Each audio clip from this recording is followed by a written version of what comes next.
Sabemos que o maior mandamento é amar a Deus de todo o coração. O segundo, amar o próximo. E quando a Bíblia fala sobre expressar o amor, não importa se falamos de Deus ou do próximo, há uma premissa que não pode ser ignorada. Em 1 João 3,18 a Bíblia diz: filhinhos, não amemos de palavra, nem da boca para fora, mas de fato e de verdade. Isso não significa que palavras não devam ser ditas para expressar o amor, mas que o amor se constitui em mais do que palavras. Esse é o assunto da nossa conversa hoje. Fique comigo e nos próximos minutos nós vamos entender melhor o que a palavra de Deus fala sobre isso.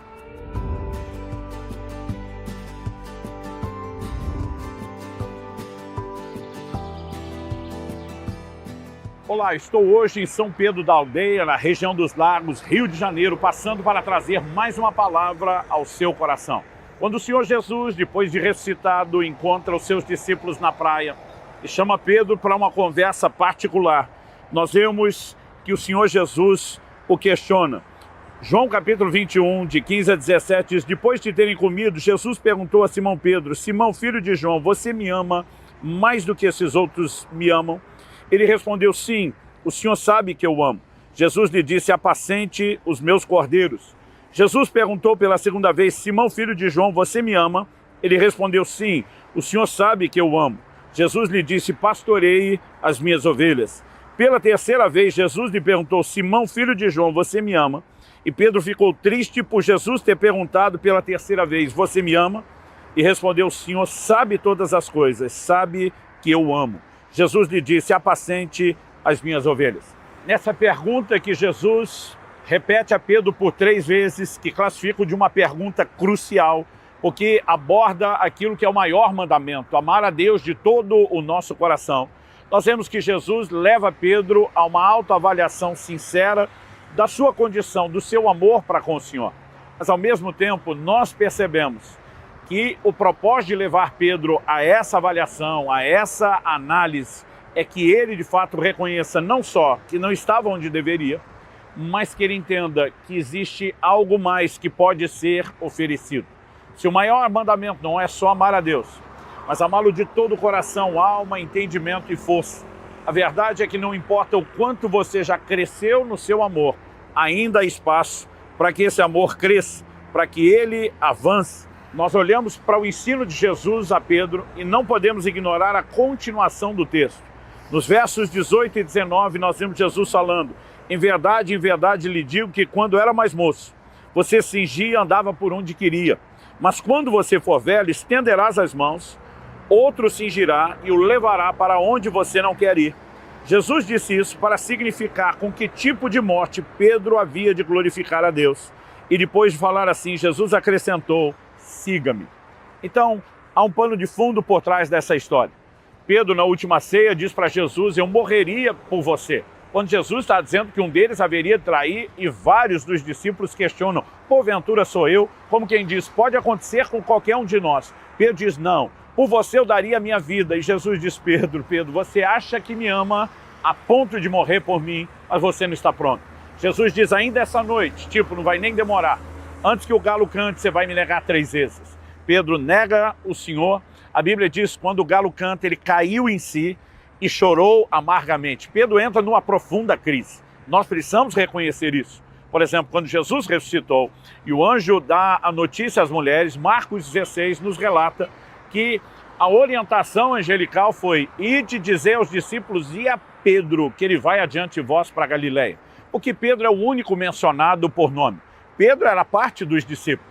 Apenas dizer aos discípulos incluiria Pedro, a menos que Pedro, depois do ocorrido, já não se sentisse mais parte dos discípulos. Como quem diz: eu falei terrivelmente com Nosso Senhor.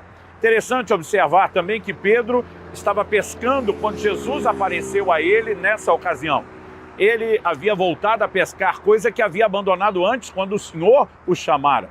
Há vários aspectos que nos fazem reconhecer um Pedro em crise, como alguém que diz: não estou à altura de ser parte desse time, dessa seleção que Jesus convocou. Aliás, é interessante notar que nós olhamos para a declaração de Jesus, que depois de dizer que Pedro haveria de morrer por ele, Jesus vai usar a mesma expressão usada no início: segue-me. quase como quem diz, eu não desisti de você, Pedro, eu não abri mão de você, eu continuo com sonhos e planos ousados a seu respeito. Basicamente, o Pedro que achava que amava a ponto de morrer, na hora H, ele corre, ele foge, ele nega o Senhor por 3 vezes, mas agora Jesus está olhando para ele e dizendo, Pedro, eu quero que você saiba com que tipo de morte você vai me glorificar. Alguém pode achar que a notícia não era boa, porque Jesus estava anunciando que Pedro seria um mártir do Evangelho. Mas se você entender que tanto Jesus como Pedro estão falando de morrer por ele como a maior expressão do amor, e a Bíblia diz, ninguém tem maior amor do que esse, do que dar a alguém a sua vida em prol dos seus amigos. Então Jesus está dizendo, hoje, Pedro, o seu amor pode não ser grandes coisas. Hoje, você pode estar me amando só filéu, em vez de agapau, como um jogo de palavras que nós temos aqui no texto. Mas ele está dizendo, saiba de uma coisa, o seu amor ainda irá crescer. E você chegará ao ponto em que estará realmente preparado para morrer por mim. A tradição cristã aponta que Pedro não apenas teria sido crucificado. Aliás, essa é a expressão usada por Jesus. Estenderás as mãos. Do que é que Jesus está falando? Morte por crucificação. A forma mais comum de execução que o Império Romano teve em relação principalmente a criminosos e não só a prisioneiros de guerra e políticos.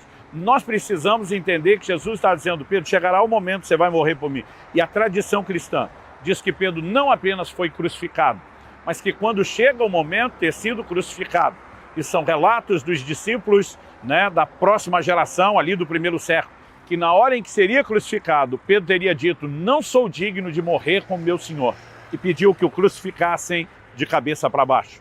Eu acho linda essa história, de alguém que acreditava que amava a ponto de morrer. Jesus diz, não é isso tudo não. Mas ele não fala para dizer, olha, você não tem a menor chance. Ele fala para comunicar uma ideia, você pode não estar preparado agora, mas o seu amor ainda irá crescer. E você vai chegar ao ponto em que, em vez de só ficar falando que me ama, mas não demonstrando isso na prática, você, mais do que declarar que me ama, irá demonstrar isso na prática. Então, é importante que eu e você entendamos que o amor não se limita a palavras. Não significa que nós não possamos usá-las. Há várias declarações de pessoas nas Escrituras falando sobre o seu amor para com Deus, para com a palavra de Deus. Isso não significa que a gente não deva declarar o amor. Isso significa que ele não pode ser só da boca para fora. Nossas ações precisam fazer coro com as nossas palavras. E nós precisamos de um estilo de vida que demonstre isso. Mas precisamos também entender e compreender que se o amor pode crescer, nós não devemos apenas esperar que isso aconteça de forma espontânea, automática, mas nós podemos investir intencionalmente nisso. E uma das formas é quando olhamos o ensino de Jesus, lá em Lucas, no capítulo 7, quando ele fala de 2 devedores que foram perdoados. E a Bíblia nos mostra Jesus perguntando, quem vai amar mais? Aquele a quem mais perdoou. E Jesus diz que aquele a quem pouco perdoa, pouco ama. Aquele a quem muito perdoa, muito ama. Jesus não está falando que somente aqueles que pecaram muito é que poderão amá-lo. Mas a Bíblia está mostrando que a nossa resposta de amor é proporcional ao nível de arrependimento que temos.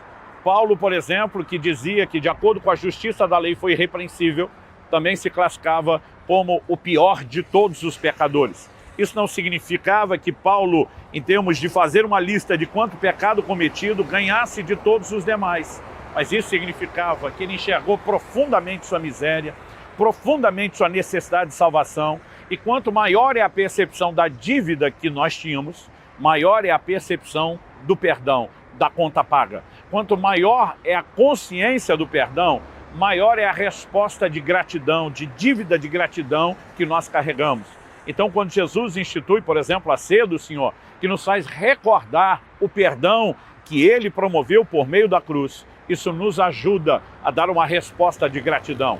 Há formas e maneiras de colocarmos os nossos olhos em Cristo, reconhecer o que ele fez e desenvolver esse amor, permitir que ele cresça, trabalhar isso intencionalmente. Porque se não fosse uma resposta intencional, não seria um mandamento.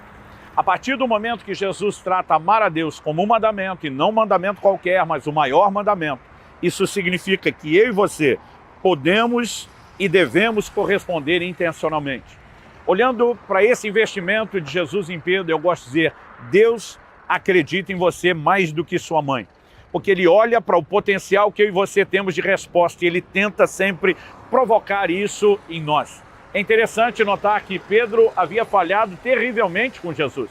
Foge do Getsêmani, nega o Senhor, mas agora Jesus está olhando para ele e dizendo: você não será só um grande líder da igreja, você chegará ao ponto de morrer por mim. Eu gosto de uma declaração do livro do profeta Isaías que diz: não apagará o pavio que fumega e nem esmagará a cana quebrada. O que é que significa isso? Quando a cana, o caule de uma planta se quebra, e eu já vi isso, por exemplo, uma plantação onde o agricultor entrou com a caminhonete passando por cima do trigo, né? Eu lembro que eu falei para ele: cara, você vai acabar com a plantação, porque eu olhava para trás e via aquele monte de trigo no chão.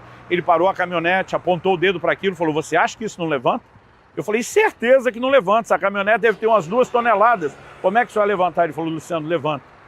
Ele falou: a capacidade de recuperação do trigo e de outras plantas é impressionante. Ele falou: a única forma de não levantar é essa aqui. Ele agacha e pega no lugar onde o caule, a cana tinha quebrado, e com a mão ele esmaga. Ele diz: se esmagar, ela não levanta mais. Se só quebrar, ela levanta. Nessa hora eu lembrei da profecia de Isaías: não esmagará a cana quebrada. Você talvez, à semelhança de Pedro, tenha tropeçado, tenha falhado, tenha negado Jesus, mas Ele está olhando para você e dizendo: eu acredito em você, seu amor pode crescer. Ele não rouba de nós a esperança de sermos restaurados e de nos reerguermos. Então que, com o claro entendimento dessas verdades, você possa dar a Ele a devida resposta de amor, que se baseia no entendimento de que Ele é mais do que palavras.